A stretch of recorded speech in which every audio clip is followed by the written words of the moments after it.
Welcome to the Q-Pop Podcast, your home for World of Warcraft PvP.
Yo. Why, hello there. Everything good on my end? Yeah, sounds good. How about me? Yep, sounds good. Guess Well, we that can- sounds good. Yeah, sounds good. Guess it's time to go. Alright. Alright. You do have that little, like, static Again? echo, yeah, the, like, stutter. Let me plug in the USB, I guess. Yeah, might as well fix it now before we... Get it started, yeah. Yep. Let me know if it's better. Hold on, give me a second. No problem.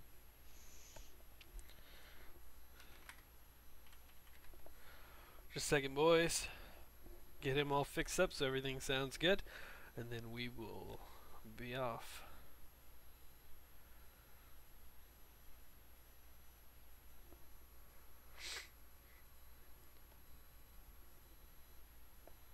And hope everybody's doing good today. We want to thank everybody that is tuning in. And I know that there's a little delay between the start of the stream Alright, and when we check. actually get going. Yep, sounds good. Better? Yep. Alright, let's do this. Alright, let's do it. Hello and welcome to the Q-Pop Podcast. It is Monday, November 9th, 2015. I'm your host, Rashiwi. He is Snuff, and Thranen is gone this week since he went to Blizzcon and couldn't get back in time. Today we'll talk about all kinds of things like the arena matches that just went down in BlizzCon, as well as some of the class previews for Legion. So let's get into it. The beer of the week is done by our expert Jeff once again. He recommends the Coops Elevator Wheat.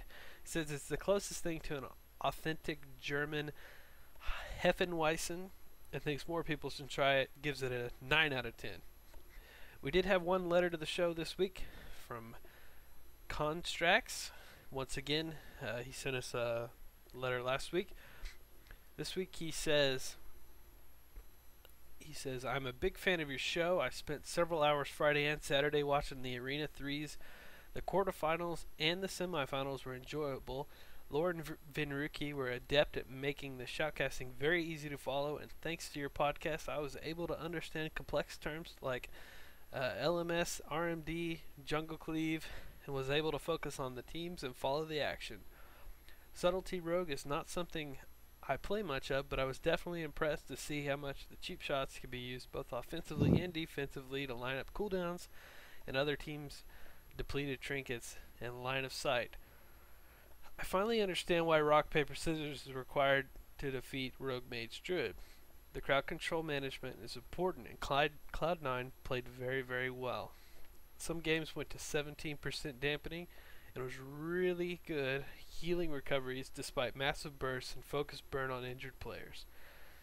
I was hoping the game from SK Gaming vs Cloud9 would tie it too, since the comps were so different and effective. And I want to thank the players and the shoutcasters for making esports more approachable this year. Have a great show. Don, aka Constrax. Yeah, one thing I want to add on that, he was saying it was a lot easier to watch. Also, the interface that they used. Oh man, it was so awesome. Compared to last year's interface, like it's really easy to keep up with the classes and what's going on, and definitely the casters help. Totally agree. Yeah, one big thing was, unlike other years, they actually had the health bars above the actual players in the game. They had their health bars above their player, and not just the portraits on the left and the right. So you can actually see what's going on. You know who's running away and going around pillars and such stuff like that. And I noticed that as well. It was really. I wish they would have done. I don't know which tournament did this, but they would actually show the health bars, but with class colors. That would have been a lot better, I think, especially for the BlizzCon tournament. Yeah. Even more simplicity. Can tell what's going on. GCD does that, I believe. But yeah, you're Yeah. right. But it was nice. They had like red for one team, blue for the other team. Definitely an improvement from previous years. Easy to figure it out, but yeah. For me, this BlizzCon was the best that I've ever seen. Not only just the games, which were also amazing, but also the production value, the professionalism of the casters, and most importantly for me was the surprisingly short downtime in between games in the series, which we have not seen that before. A lot of the previous tournaments we've had 10, 15, 30 minutes or an hour in between some of the series, and we just didn't have that. And I talked to Vinruki a little bit today, and he said that was an effort of everyone's part to try to keep everything rolling. I also liked them adding a host like Bajira to do the actual hosting in between the matches and break down. Like the filler. Yeah, and he would break down the replays, and maybe you see something that you didn't get to see, and you get to hear it from a really energetic voice. And I also liked having a caster and a former BlizzCon champion like Vinruki, which is something we've never seen before, as somebody that has got knowledge at the very top of the level. And I think hiring both of those guys is a stellar move, and I can't wait until next year. Yeah, I mean all the casters there were pretty known and really good players as well. I think to be a caster, you just really have to know the game very, very well. Because I would say, I'm pretty familiar with the game, but man, I cannot keep up with like the things they're seeing. Like they do a really good job. So impressive. Such a hard job, I think. I think I was actually most impressed by Super Tease. Yes. He could bring this energy to the tournament that nobody else could. He would actually legitimately get so excited. I really like that. It's so funny because he like has so much energy, like he's going to like just really energetic, and then like his face is just like the most dullest thing, like it's just no expression, but like contrast. but his voice is just like going crazy. Yeah, he's kind of like me. He goes real high pitched when he gets really excited, and you can tell. It's That's almost awesome, like he's though. in the game, Yeah, it definitely hypes up the match for sure. It's like you're watching like a sports match or something. It hyped me up even more. I'm like, oh, I'm screaming with him, like, oh shit, get him! Oh man, it was crazy. Yeah, I think that man should have been an auctioneer because he can talk fast. Actually. So, So let's get into the games and break them down a little bit. First game of the or first series of the whole tournament this weekend was Tempo Storm versus Solarity Gaming. Tempo Storm is Jamili, Peekaboo, Elite, and Starships team, and Solarity Gaming is the European Jungle Cleave, is Feywin's team.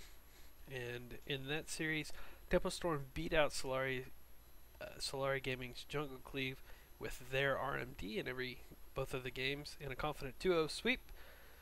After the first series, I thought Tempo Storm looked absolutely undefeatable and had a really good chance of winning the whole thing. There was a whole bunch of smack talk in the little videos that they did. Jamili said, the other team needs to just go ahead and enjoy their weekend in California because we're going to send them home right away. And that's exactly what happened to that team. He said they were going to smoke them like Christmas ham, and they really did, but it was still a really fun game. Yeah, Temple Storm, especially Jamili, he really loved to smack talk, but it's all in good fun, I think. That was the only time we got to see RMD as well, was in that series. Them playing What do you RMD. mean? Oh, who? Tempo Storm. That was the only series that they actually played Rogue Mage Druid. Oh, that's right. They're playing like They're playing the a mage paladin with the arcane mage. Yeah. And the paladin, yeah. It was good to see Elite healing. I hadn't really seen him before. And unfortunately, Starships looked really good because he didn't lose a single game in the tournament. And when they brought Elite in and they tried the other comp, unfortunately, they did. Speaking of Starship, did you notice Starship looks a lot like Sid from Toy Story? A little bit. I was looking at him this weekend when they're showing like all the players like their interviews. I'm like, oh my goodness, he looks just like Sid. But the mean, if no one knows who Sid is, it's the bully from Toy Story. Yeah, They're really angry. He melts the toys and stuff. Yeah. That's Sid right there. Real life Sid. He grew up to be a pro gamer. Go figure. And actually, we got a little bit of news today. Peekaboo, I watched his stream a little bit. He did say that Starships was all but retiring. He's got a full-time job outside of that. He barely made it for this BlizzCon. He's also the creator of the add-on T-Morph. I'm sure a lot of people like that. Really? I did not know that. He is. And so if you really like that add-on, you can go find it. And if you want to donate, that's who you're donating to, Starships. And but sounded like he really wasn't into WoW that much anymore, and he was really considering retiring altogether. But we'll see once Legion comes. I think a lot of people probably said that and changed their mind. Yeah, I mean, especially with all the new stuff, it's kind of hard to just want to quit. Yeah. But I mean, we still got whiles for Legion. Yep, it looks like a minimum of like 10 months. So They said summer, so they did say summer on it the said BlizzCon. on or before the 1st of September. So No, are you talking about the screenshot? No. Because I think they announced it like coming this summer at BlizzCon. Yeah, they said coming this summer, but it said on or before. Well, September there is a 1st. leak screenshot that said that on September, but I'm not sure if that one's legit. No, that was over the weekend. Oh, okay. If you go to pre-order the game, that's what it says when you go to pre-order. Oh, that's But ridiculous. For Overwatch, they also said coming out this spring, and it said on or before June 1st. So I know they said they weren't gonna like mix it in with the movie and they're not gonna have nothing to do with each other. But it seems like obviously they're trying to bring on the movie hype people yeah, in the game. it's going to be within a couple months of each other at least. So I think there's. It's gonna be a lot of hype ridiculous for that it. they're waiting this long though. They're like, hey, whatever, we have no numbers. We'll just bring them all back after the movie. Hey, might not be too bad. I think if they get too big of a hurry on the expansion, it's not good for anybody. So just let them take their time and work it out. As soon as beta comes out sooner. I mean, as long as beta comes out sooner. So the second series was the other two American teams had to knock each other out. That was Cloud9 versus Follow Esports. Game 1, Follow Esports ran their Farrellock Shaman, and they ended up actually. What did they do on that? They took a game. They took game 2, but not that one. Yeah, They switched it up, I think. No. They didn't ever switch, and I was really surprised. Um, but they actually so they ran Faralock Shaman, and they lost the first game, and then game 2 they get the map pick. They stick with FLS rather than switching to Jungle Cleave with Jelly Beans. Map 2 was Tiger Peak, and Follow Esports killed Roasty within a minute of the game starting. That's what happened.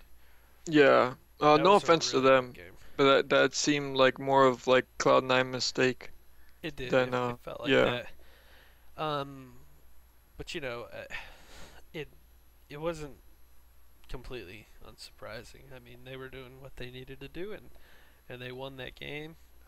Game 3. So this was a best of 3. Game 3, we Cloud9 picked Runes of Lordaeron, and it was the longest game of the 3, but it still didn't go into dampening. Cloud9 controlled the entire game and eventually took the series to move on to the semifinals. And it was a little bit disappointing that they did the games the week before to set up to that, because I mean they did everything on day 1. They did the quarterfinals, the semifinals, was all they had left, and then on Saturday You they mean did the leaving finals. those games? Yeah, Leaving those games for the BlizzCon week? yeah, I feel like they should have played the whole tournament on that weekend because it wasn't that much, and I get why they did it. It was because Heroes of the Storm and WoW shared a stage because it was their smaller games, but it seemed like for StarCraft and Hearthstone there's just a whole lot more games that you would get to play if you're a fan of that, so there just wasn't much WoW stuff to watch. But anyway, in the semifinals, which turned into best of 5 for all the rest of the games from here on out, first game was Tempo Storm versus Skill Capped EU. Traditionally, both of those teams play RMD as their main, but in game 1, Tempo Storm comes out as Sub Rogue, Arcane Mage, Holy Paladin versus Skill Cap's RMD. Skill Cap looked to be winning most of the game, had a lot of control, but Elite went down to about 5% right before Tempo Storm turned it around and obliterated Raikou to take game 1. And it was really sad for their Arcane Dream right about then. Even the casters were calling it out. They were like, Mitch, we need your energy. What do we do? That's funny. In game 2, Skill Cap decided to pick Runes of Lordaeron on a really small map, but then they switched to God Comp. Yep. And didn't go so well for Tempo Storm at that point. Tempo Storm stuck with their Rogue, Arcane Mage, Holy Paladin. The two teams duked it out until dampening hit 17%. The Skill Cap finally managed to take out Jamili. Then in game 3, both teams stuck with the same comp, which would have been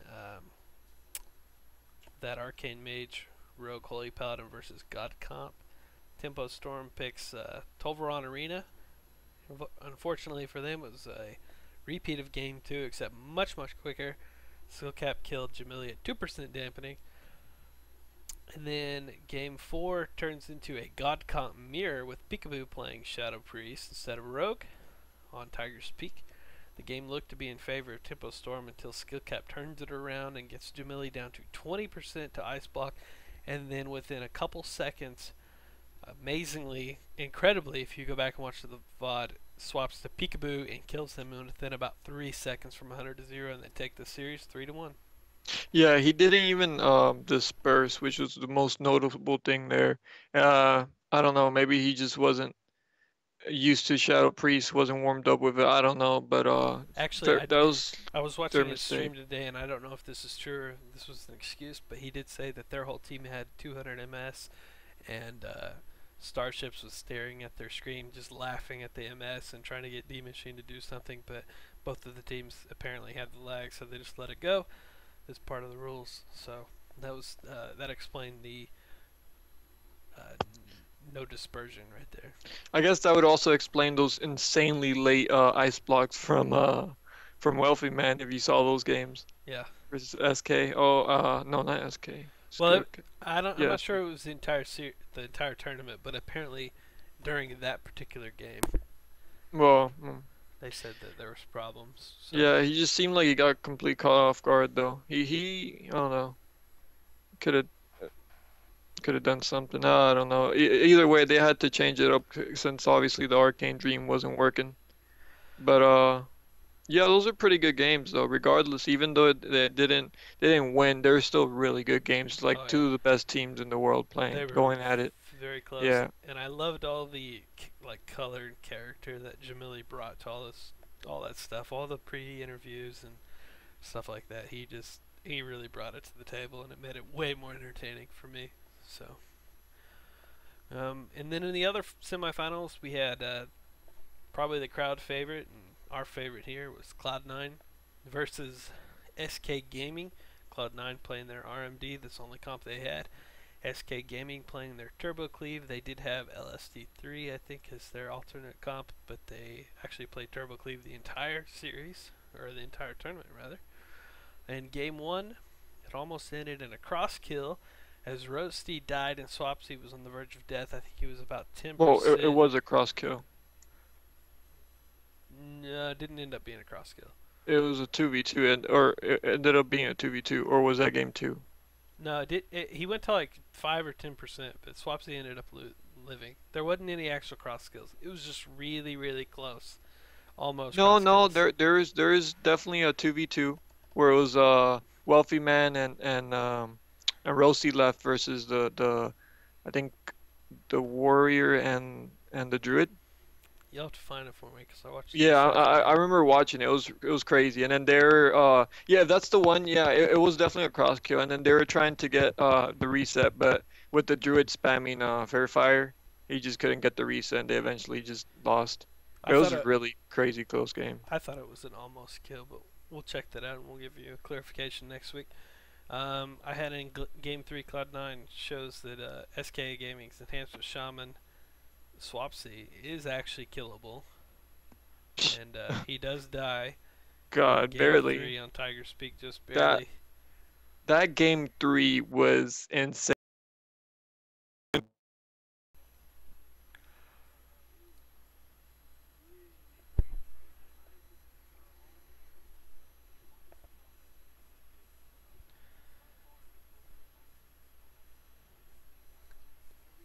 Hold on a second. My mic just totally disconnected. I don't think anybody can hear you. I think they can hear me. I'm gonna have to restart the stream, I think. Hold on just a second.